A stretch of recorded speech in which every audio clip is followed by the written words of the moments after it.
Muito boa noite a todos, muita paz. Sem dúvida alguma, as nossas primeiras palavras são dirigidas a todos aqueles que labutam ou labutaram nesta casa. Uma casa de Jesus, uma casa que, através dos seus 80 anos, 8 décadas, vem demonstrando o carinho, o amor, o respeito a todos aqueles que delas se acercam. Recebam os nossos irmãos, o presidente, a nossa irmã, seu filho. Recebam todos os demais diretores da casa. Recebam os trabalhadores e os participantes, que são vocês.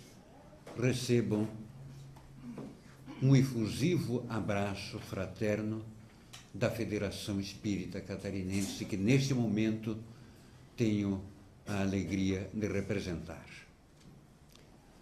Uma oportunidade ímpar nesta casa, num momento tão solene e tão importante quanto este.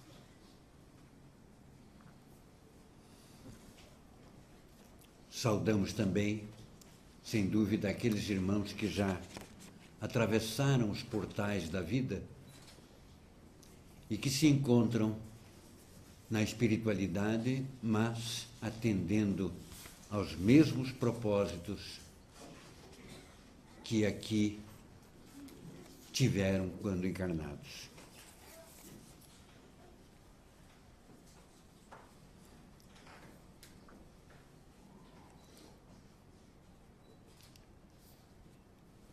A nossa irmã declamou uma poesia e eu vou iniciar, perdoem, também com uma poesia.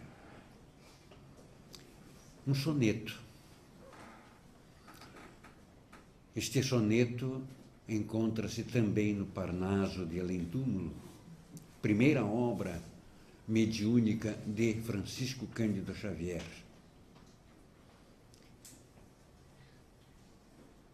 Do Amazonas ao Prata, ouve-se um hino.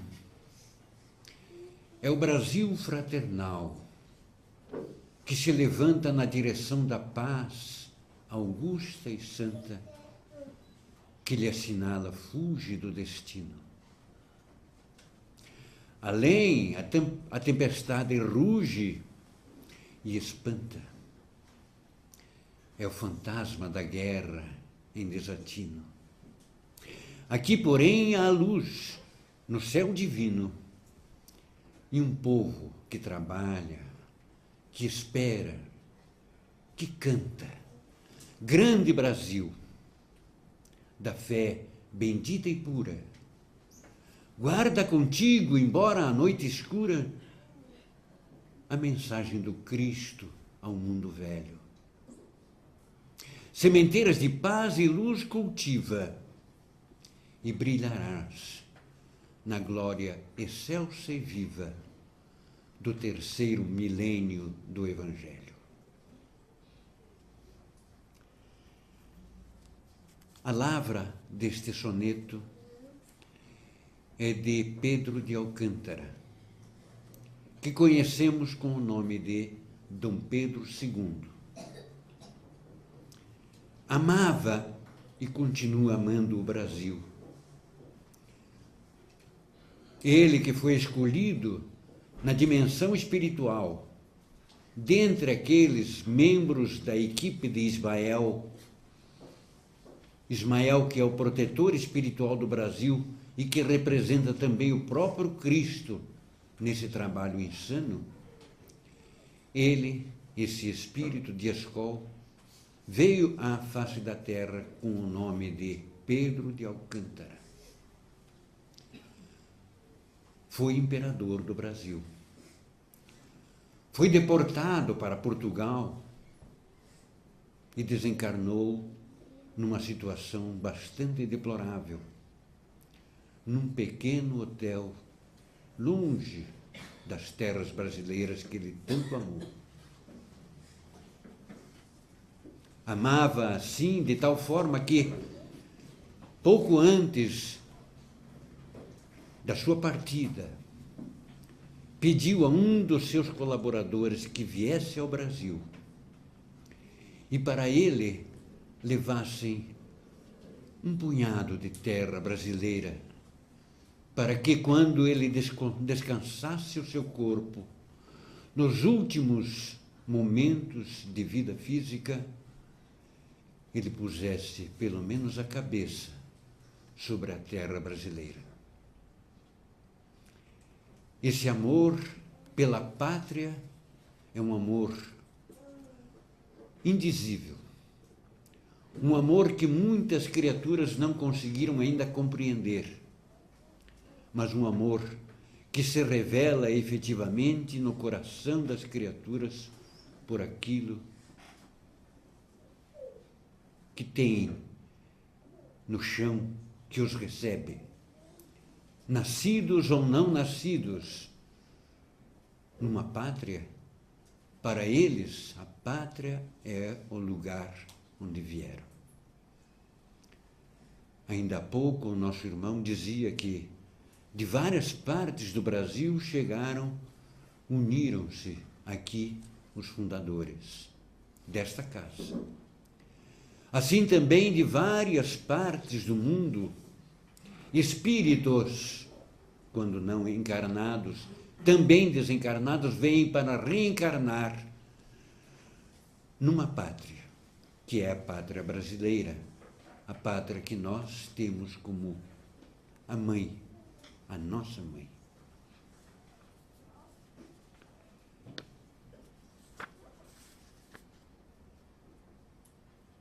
Quem somos nós? Quem somos nós, entretanto? Os brasileiros, os que nos dizemos brasileiros, mesmo tendo nascido em outro local, outro país, outra nação. Quem somos nós, os brasileiros? E por que estamos aqui, nesta terra chamada Brasil, hoje? O que é a pátria? Essa indagação foi feita por Leon Denis, contemporâneo do Sr. Allan Kardec. E a sua própria resposta, está no livro Joana d'Arc, Médium, escrito por ele e publicado no princípio do século XX. Diz ele: será a pátria a extensão geográfica do país que habitamos? Ou será o território onde nascemos? Ou será ela uma instituição moral que representa aquilo que adquirimos através dos séculos e séculos? Será a pátria, porventura, a soma das glórias e das derrotas que lhe constituem a própria história? Ou ainda, será ela a cultura materializada através da arte e da ciência sob os mais variados aspectos? Sim, diz Leon Denis, a pátria é tudo isto. É abrangente, é a cultura moral de um povo transmitida através dos caminhos da hereditariedade ou herdada nos bancos escolares, e que se nos afigura em páginas históricas repletas de exemplos, banhadas de sofrimento, mas de beleza e colorido vibrantes, que nos faz palpitar o coração e tremer o espírito, sensibilizados pelos episódios ocorridos em séculos e mais séculos.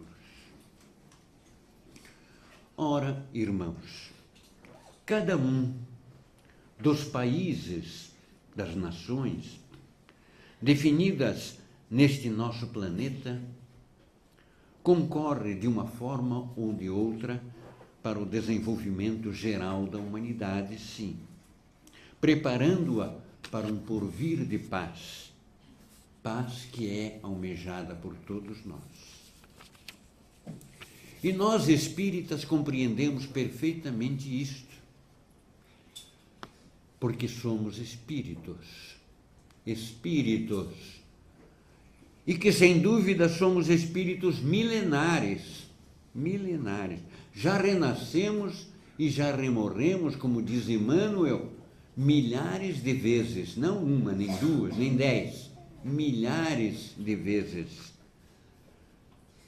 Não temos condições de precisar quando fomos criados pela misericórdia divina. Ou melhor, quando o amor divino concedeu-nos a condição de nos chamarmos espíritos. Não sabemos. Mas se a nossa idade espiritual é de milhares e milhares e milhares de anos, e hoje habitamos uma nação com apenas 500 anos, pouco mais de 500, isto significa que já tivemos outras tantas pátrias. Essa grande verdade abre os nossos olhos para todo o planeta. Já fomos negros, já fomos brancos, já fomos homens, mulheres, altos, baixos, gordos, magros. Já habitamos a Ásia, a África, a Europa, a Austrália, a Oceania, enfim, já habitamos o mundo todo. Chamamo-nos, e outrora, de alemães, de franceses, de ingleses, de italianos, noruegueses, poloneses, não importa. O mesmo Emmanuel, espírito que, através de Francisco Cândido Xavier, nos legou inúmeras obras, através da psicografia. Na sua obra O Consolador, Emmanuel assevera. Essa obra foi publicada na década de 40 do século passado. Diz Emmanuel: a luz espiritual dará aos homens um conceito novo de pátria, de maneira a proscrever-se um movimento destruidor entre os povos. O homem, então, aprenderá a valorizar o berço em que renasceu, pelo seu trabalho, pelo seu amor, destruindo-se as fronteiras materiais e dando lugar a uma nova era da grande família humana. E nós estamos já vivendo esses novos tempos. Se Emmanuel falou isto na década de 40, nós estamos agora vivenciando isto. Muros e muralhas que antes dividiam cidades ou nações foram derrubados. Não existem mais fronteiras para as comunicações entre as criaturas. Se renascemos numa certa nação, ou se mudamos o nosso domicílio para essa nação, estamos apenas seguindo minuciosas determinações do plano divino para contribuirmos de alguma forma com o progresso, através dos trabalhos que realizamos, por mais humildes sejam eles, dentro da programação, claro, estabelecida pelos administradores da espiritualidade, sempre sob as vistas de Deus. Esse progresso que mencionamos se dá em todas as partes do globo, concomitantemente. Se há progresso aqui no Brasil, há progresso lá no outro lado do nosso planeta, no arquipélago japonês. E esse progresso existe até o dia em que o agrupamento dessas atividades todas, isoladas entre si, repentinamente nos faça sentir que a nossa verdadeira pátria é efetivamente todo o planeta que habitamos.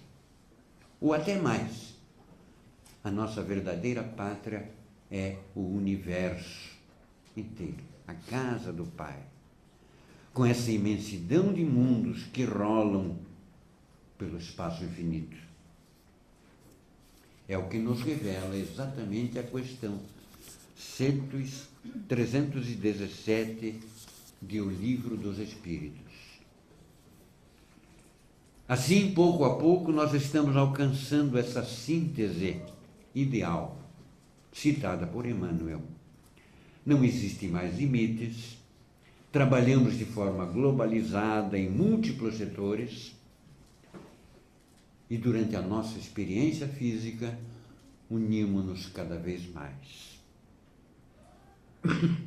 Uma outra questão, todavia, de O Livro dos Espíritos, que recebeu o número 784, diz-nos: uma nação única seria impossível, visto que da diversidade dos climas se originam costumes e necessidades diversas, que vêm, por sua vez, a constituir as nacionalidades. Terminam eles, os espíritos que ditaram a doutrina, terminam essa resposta dizendo: a caridade, porém, desconhece limites, e quando por toda a parte a lei de Deus servir de base para a lei humana, os povos praticarão entre si a caridade, assim como os indivíduos. E o Sr. Allan Kardec, logo após essa resposta, complementa da seguinte forma: quando todos os povos estiverem no mesmo nível, no tocante ao sentimento do bem, a Terra será um ponto de reunião exclusivamente de bons espíritos que viverão fraternalmente unidos. Isto é, sem fronteiras. Não mais haverá fronteiras. E ainda é Leon Denis quem nos afirma: da reunião das diversas grandes pátrias há de brotar uma civilização, da qual, nos tempos que correm, e isso foi escrito em 1910, nos tempos que correm, mal poderemos divisar um grosseiro esboço. Voltemos a citar Emmanuel por um instante. Agora no livro A Caminho da Luz, onde, por sua vez, ele nos descreve que inúmeros mensageiros de Jesus, sob a sua orientação, dedicam-se ao largo trabalho de associação dos espíritos. É aquilo que o nosso irmão falou. Por que criaturas vieram de diversos lugares para se fixar aqui e fundar uma instituição?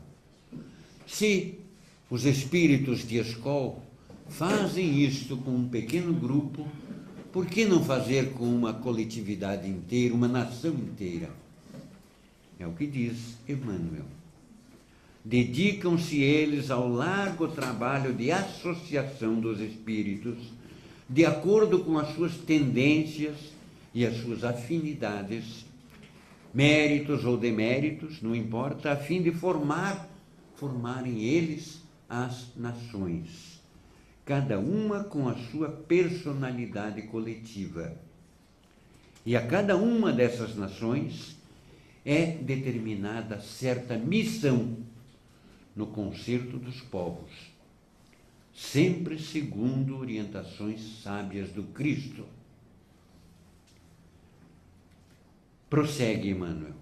A atuação do mundo espiritual proporciona à história humana a perfeita caracterização da alma coletiva dos povos. Assim como os indivíduos, as coletividades, isto é, os povos como um todo, também voltam ao mundo pelo caminho da reencarnação, os povos. Vamos, por exemplo, encontrar antigos fenícios em Portugal, lá pelo século XIII, entregando-se de novo às suas predileções pelo mar. Foi essa predileção pelo mar e o destemor desses indivíduos que fez dos portugueses, antigos fenícios, os grandes descobridores dos caminhos marítimos, alcançando terras jamais imaginadas, como diria Camões, tais quais esta que chamamos de Brasil. Essa predileção fez também dos espanhóis, herdeiros que eram dos povos bárbaros, o destemor pela apreciação, entre aplausos e olés, das lutas sangrentas entre homens e animais bravios, ou que ainda possibilitou a encarnação de uma multidão de espíritos espiritualmente necessitados nas terras africanas. A união dos espíritos em coletividade vai se fazendo, então, dentro de um plano estabelecido por Deus. Não estamos aqui no Brasil por acaso. Não estamos no lugar onde nos encontramos, na cidade onde nos encontramos, na casa espírita onde nos encontramos. Não estamos por acaso. Não foi coincidência nossa. Tudo é um plano estabelecido por Deus. Mas Emmanuel ainda prossegue e nós anotamos: do plano invisível e em todos os tempos, os espíritos abnegados acompanham a humanidade nos seus dias de martírio ou de glorificação, lutando sempre pela paz e pelo bem de todas as criaturas.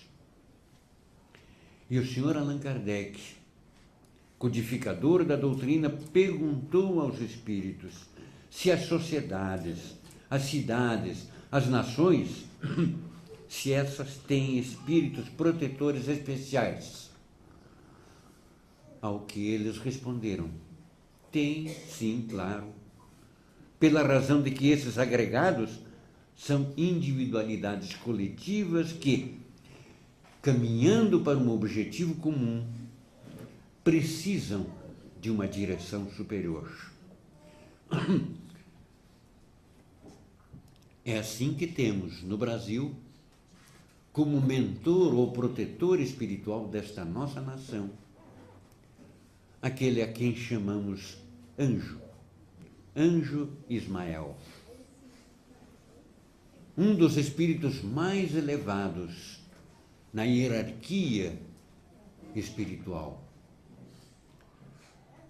Junto de Jesus, nosso mestre, ele tem a incumbência de velar por todos nós que aqui nos encontramos, para que esta coletividade siga nos caminhos que lhes estão reservados para o futuro.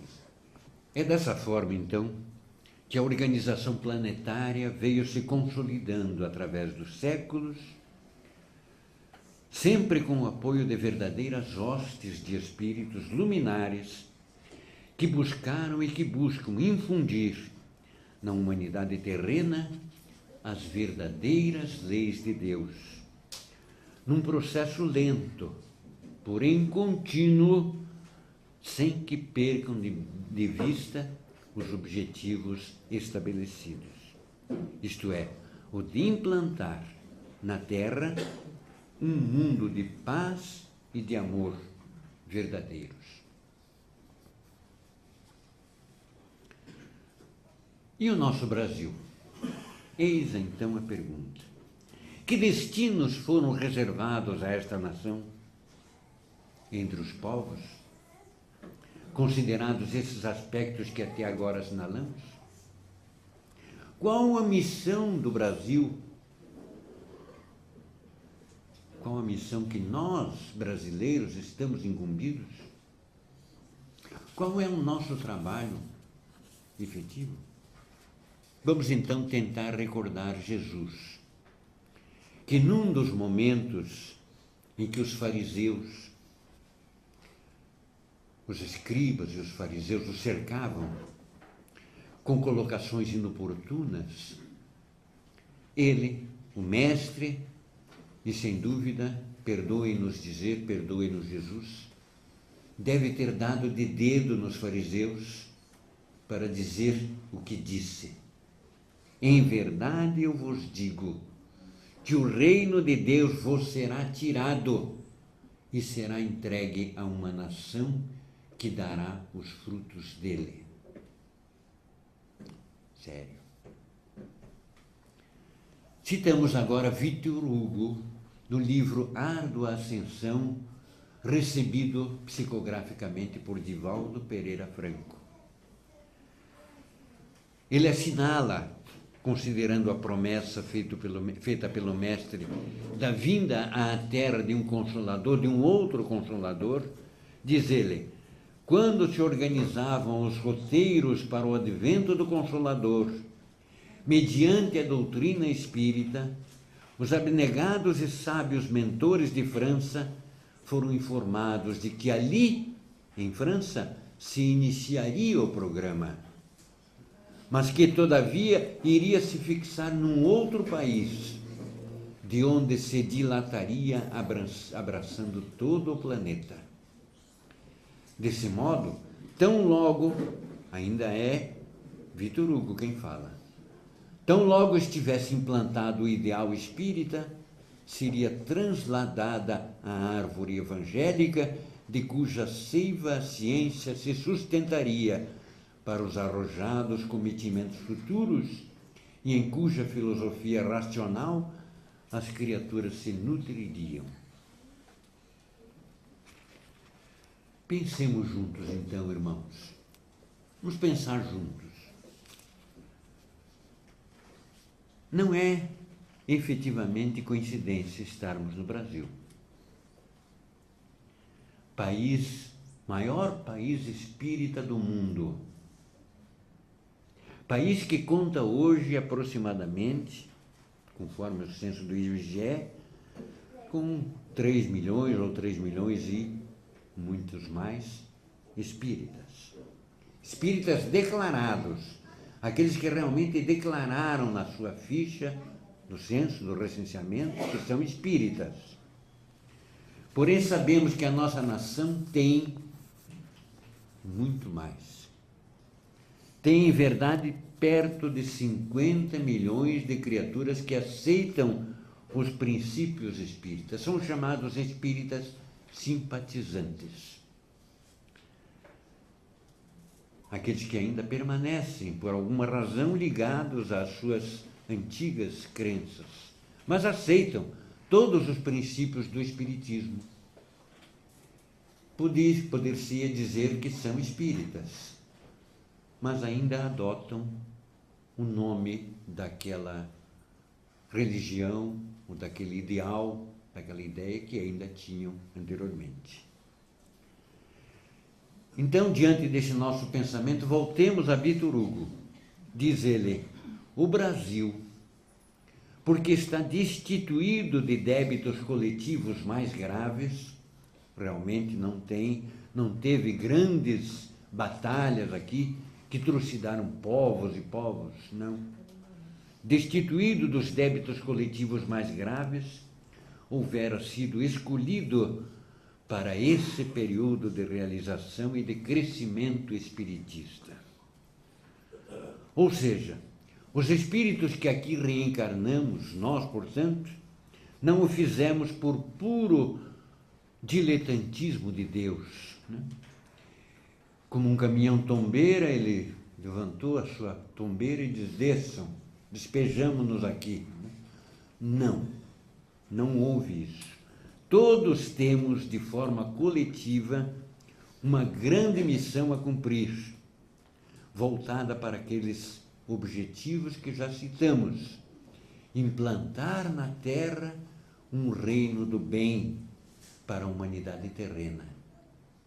A árvore do Evangelho foi replantada neste território e deve fornecer frutos, sim, como efetivamente já está acontecendo.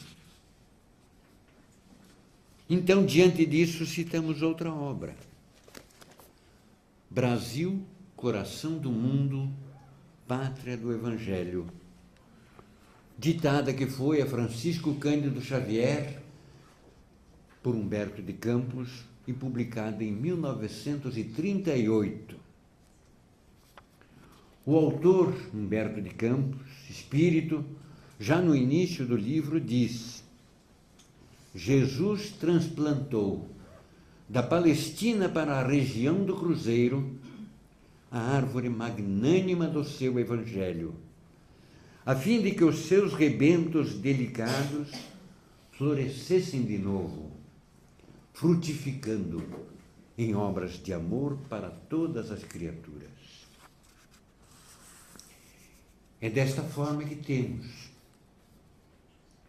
ainda, e lemos na obra ainda A Caminho da Luz, de Emmanuel, a menção que faz ao continente americano, bem antes da descoberta pelos navegadores do passado. Emmanuel diz: os operários de Jesus, laborando ou trabalhando para os séculos por vindouros, definiram o papel de cada região do continente, localizando o seu coração nas extensões de terra fértil e acolhedora onde floresce o Brasil. E este, portanto, segue Emmanuel, detém as primícias dos poderes espirituais, destinadas que são à civilização planetária do futuro. Antes dessa obra, no dia 9 de março de 1920, portanto, bem antes da publicação do livro Brasil, Coração do Mundo, o médium Albino Teixeira, na Federação Espírita Brasileira, recebeu mensagem assinada pelo Espírito Verdade. A autenticidade dessa mensagem foi realmente atestada. E onde se lê: mensagem do Espírito de Verdade para o Brasil. A árvore do Evangelho plantada há 2000 anos na Palestina, eu a transplantarei para o rincão da Santa Cruz, onde o meu olhar se fixa, nutrindo o meu espírito a esperança de que em breve ela florescerá, estendendo a sua fronde por toda a parte e dando frutos sazonado de amor e de perdão. Façamos aqui um parênteses. Perdoem-nos por esse parênteses. Nós reconhecemos que a cruz não deve ser lembrada por nós como forma de adoração. Não, não é nesse sentido. Mas foi a cruz que, através dos séculos, identificou-se como um símbolo cristão, de tal forma que em muitas ocasiões recordamos do Senhor Jesus pela simples citação ou pela simples visão de uma cruz.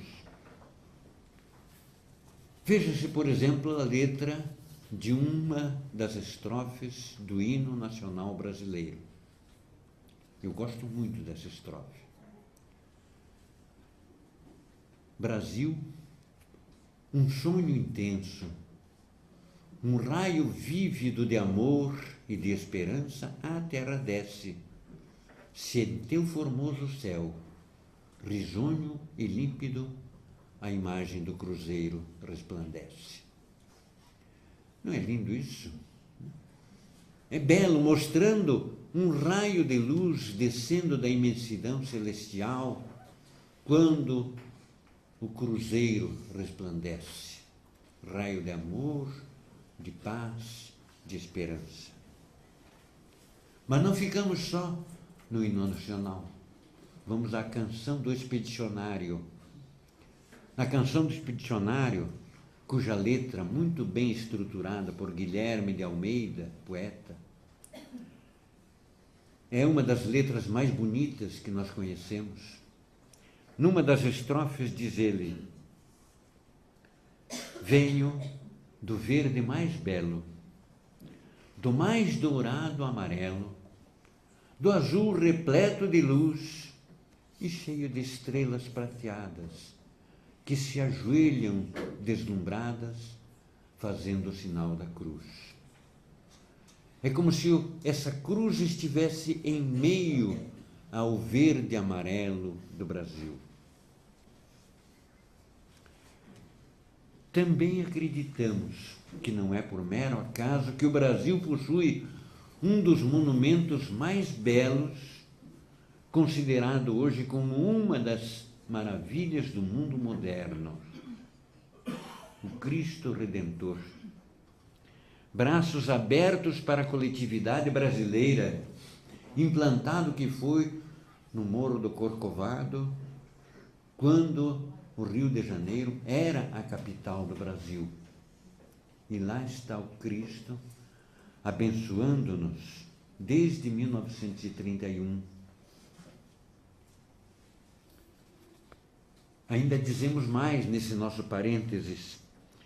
Após as grandes excursões dos bandeirantes, os quais estabeleceram em séculos passados os limites territoriais do Brasil, este ficou, como sabemos, com o formato estilizado de um coração. Por isso ele é chamado de coração do mundo. E aí citamos novamente a canção do Expedicionário, numa outra estrofe, que ele diz: você sabe de onde eu venho? É de uma pátria que eu tenho no bojo do meu violão. De tanto estar em meu peito, foi até tomando o jeito de um enorme coração. Trazendo essa paz, essa imagem de coração para todos aqueles que sentem no Brasil, mesmo afastados desse rincão, o amor pela pátria. Voltando, fechando parênteses, então, vemos assim o Brasil, país onde vivemos hoje, exatamente como o coração do mundo e a pátria do Evangelho. E voltamos a dizer que não é por mero acaso. E voltamos a dizer que isto não deve ser, nem poderia ser, motivo para orgulho nosso, motivo para a vaidade, porém, motivo para nos deixar preocupados, pressurosos mesmo, porque identifica-se aí que o povo brasileiro, e sobretudo os espíritas que somos nós, tem relevante missão a cumprir e não podemos desdenhá-la. Devemos compreender a função da nação brasileira diante dessa nova configuração espiritual do planeta Terra. E o papel dos espíritas nesse contexto, nesse processo todo, constitui-se em questão de substancial importância.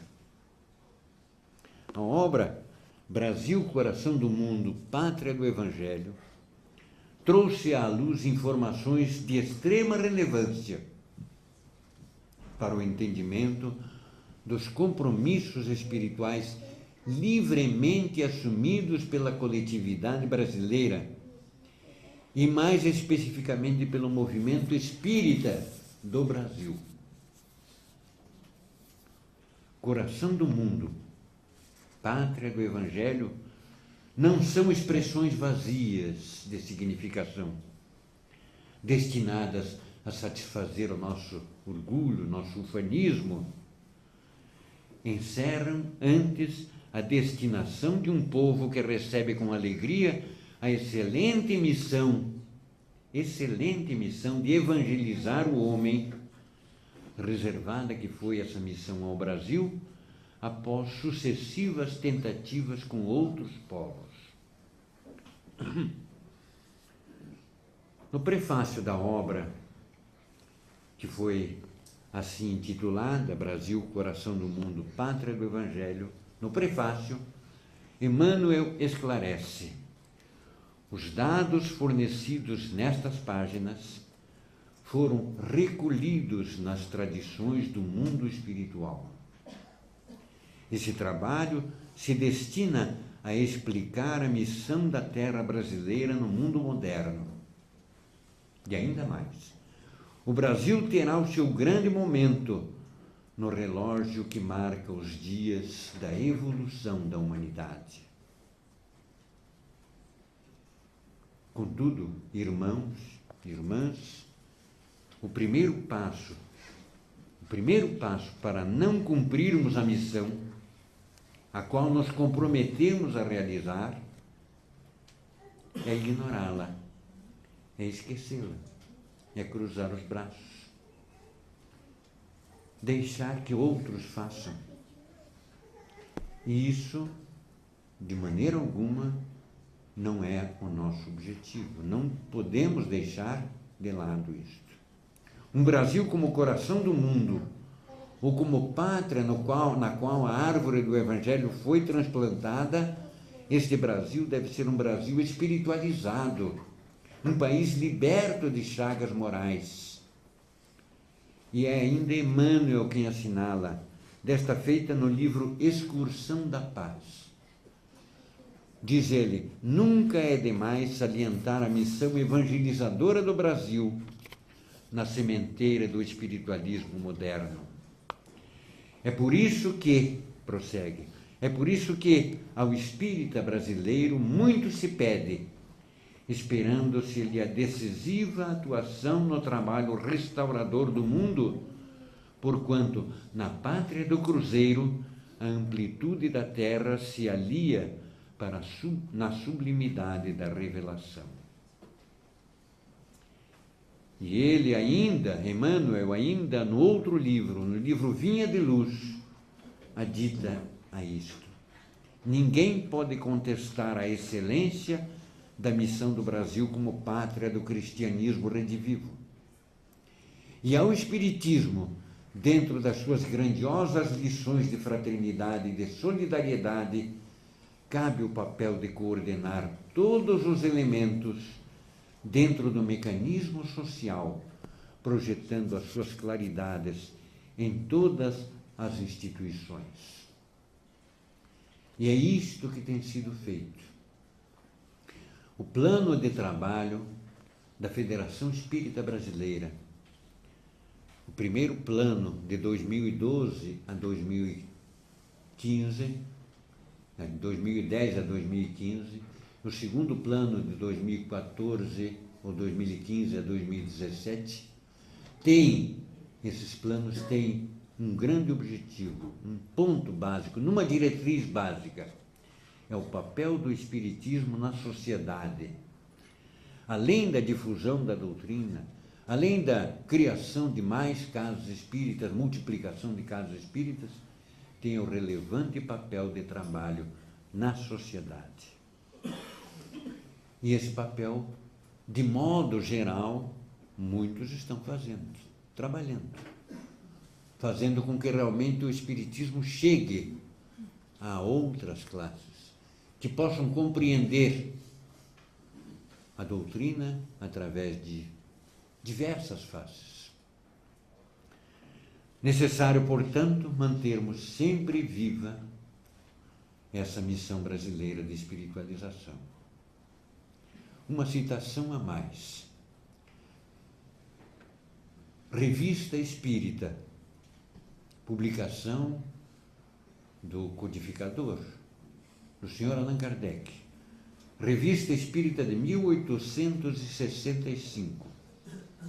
Nós lemos: que os espíritas, portanto, não tenham receio, o futuro lhes cabe, é questão de tempo. E neste século, era o século XIX, neste século o tempo marcha a passos de gigante sob o impulso do progresso.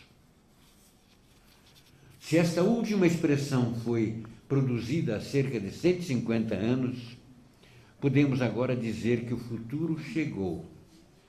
A nossa escola de almas está atravessando um dos períodos mais significativos da sua história.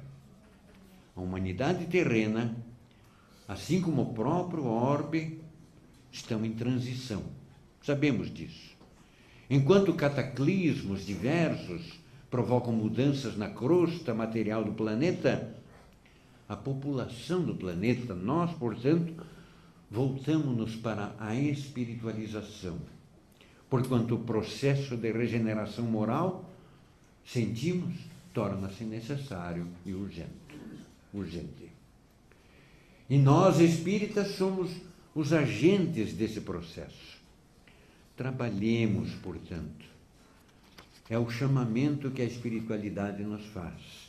Trabalhemos, portanto, sem envaidecimentos, apenas confiando que o Brasil, como coletividade protegida pelo Espírito Ismael e por sua equipe de abnegados espíritos, dentre os quais Pedro de Alcântara, dirige-se a passos largos para um momento decisivo, contribuir efetivamente para a implantação da verdadeira paz no coração das criaturas, tendo como norte o Evangelho de Jesus.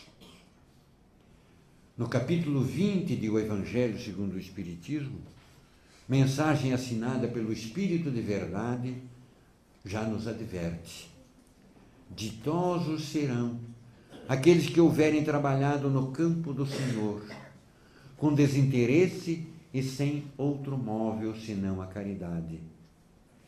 Ditosos os que hajam dito a seus irmãos: trabalhemos juntos e unemos os nossos esforços, a fim de que o Senhor, ao chegar, encontre acabada a obra. E concluímos, então, esta nossa expressão de hoje, este nosso trabalho modesto, nesta data comemorativa dos 80 anos do Centro Espírita Fé, Amor e Caridade, centro que foi conhecido como Centro da Dona Branca. Eu conheci muito como Centro da Dona Branca, comecei a frequentá-lo aqui, participar como Centro da Dona Branca. Agora é o centro dos outros companheiros, né? Outros companheiros que estão aqui, mas é da Dona Branca também, que ela certamente continua aqui trabalhando na dimensão espiritual.